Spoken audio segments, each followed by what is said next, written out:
Hello friends, welcome to மக்கள் சேவை channel. இன்றைக்கி நம்ம ஒரு சூப்பரான இன்ஃபர்மேஷன் பற்றி தான் பார்க்க போகிறோம். அதாவது தமிழக அரசு ஊழியர்களுக்கு தமிழக அரசு சூப்பரான அறிவிப்பு வெளியிட்டிருக்காங்க. இப்போ இதை பற்றின மொத்த இன்ஃபர்மேஷன் தான் இந்த வீடியோ பார்க்க போகிறோம்.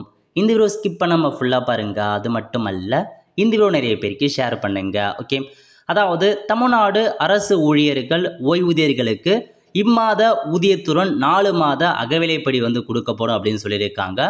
4 மாத அகவிலைப்படி உயர்வு நிலுவைத் தொகை இம்மாத ஊதியம் உயர்வுத்தின வழங்கப்படும் அப்படின்ற மாதிரி முதலமைச்சர் மு.க. ஸ்டாலின் அவர்கள் பேரவையில் பார்த்தா அறிவித்தபடி அரசு ஊழியர்களுக்கு 2% அகவிலைப்படி உயர்வு அப்படின்ற மாதிரி சொல்லியிருக்காங்க.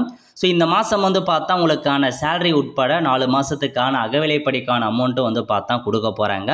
அதேமாரி தான் ஓய்வூதியதாரர்களுக்கும் உங்களுக்கான அகவிலைப்படி கொடுக்க போகிறாங்க. இதாங்க உங்களுக்கான இன்ஃபர்மேஷன். ஸோ அரசு ஊழியர்கள் கண்டிப்பாக ஒரு நல்ல இன்ஃபர்மேஷனே சொல்லலாம். ஸோ இந்த மாதம் கண்டிப்பாக உங்களுக்கு சேலரி வித்து அந்த அகவிலைப்படிக்கான அமௌண்ட்டும் சேரும். வெல் ஃப்ரெண்ட்ஸ், கண்டிப்பாக இந்த பிடிச்ச லைக் பண்ணுங்கள். அது மட்டும் அல்ல, இந்த வீடியோ நிறைய பேருக்கு ஷேர் பண்ணுங்கள். அடுத்த ஒரு நிலையில் சந்திப்போம். நன்றி, வணக்கம்.